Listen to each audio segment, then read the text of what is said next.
For most of the CEOs reading this, I would say you are very likely underpaid for the work, worry, and effort you've put in to get where you are. Given that 96% of the American public do not have to make a payroll, they cannot possibly understand the difficulty of the task required to start, grow, and run a profitable business. Nor do they appreciate the risk involved in getting paid last as the CEO.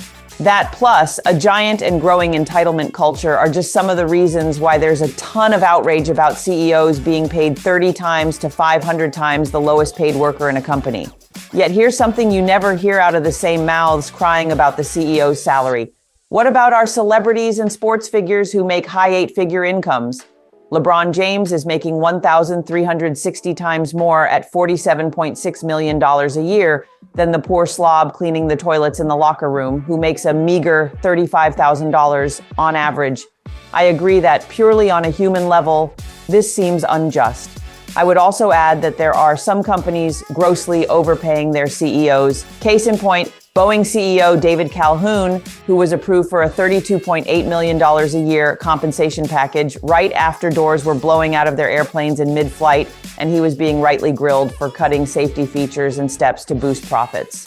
All that said, the simple reality is that the argument that highly compensated people are paid unjustly is stupid. If you want to know why LeBron gets paid more than the janitor, survey all the companies and people who benefit from his performance, from the businesses that manufacture merch and run the events to the restaurants and hotels that benefit from him being on their team and performing in their city. I heard that after LeBron left Cleveland for Miami, he created a mini recession in the area where businesses closed and many people lost their jobs. City revenues plummeted, which negatively impacted infrastructure maintenance, police, and fire departments. Had the janitor left, nobody would have noticed. Bottom line, marketplace value determines pay. If someone in a key role is overpaid, it's usually not very long before a correction is made. That's because a job is only worth a budgeted number.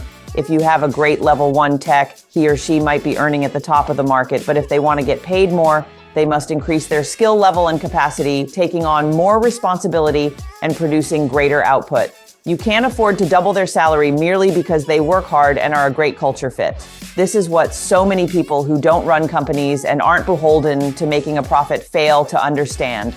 Market forces of supply and demand, as well as value delivered, drive compensation, not a need to make a living wage, length of time working at a company, or want. We can't go to our customers and tell them to pay us more because our employees need to make more. They pay us in direct proportion to the value we deliver, period. That's how the marketplace works. A client of mine who was selling his portion of ownership to his business partner got into a huge fight over the value of the company. Naturally, his business partner wanted to undervalue the company so that he could buy it out as cheaply as possible. My client was correct in stating that the company was worth what the market would pay for it. That's always the case. Is a baseball card of Honus Wagner worth $6.6 million? Not to me, but someone paid that for it. Is a pair of The Last Dance Air Jordan 13s worth $2.2 million? Apparently, because that's what someone paid for them. None of this is arbitrary or unjust. It's how a free market works. It's fair because it's based on voluntary participation. I'm often told by other women I'm an inspiration because I've somehow managed to make it in a male-dominated industry. When asked how, I tell them the truth. Be so much better than everyone else in service delivery, marketing, and running your business that you cannot be denied success. That's it. And never forget, your pay, good or bad, is 100% within your control.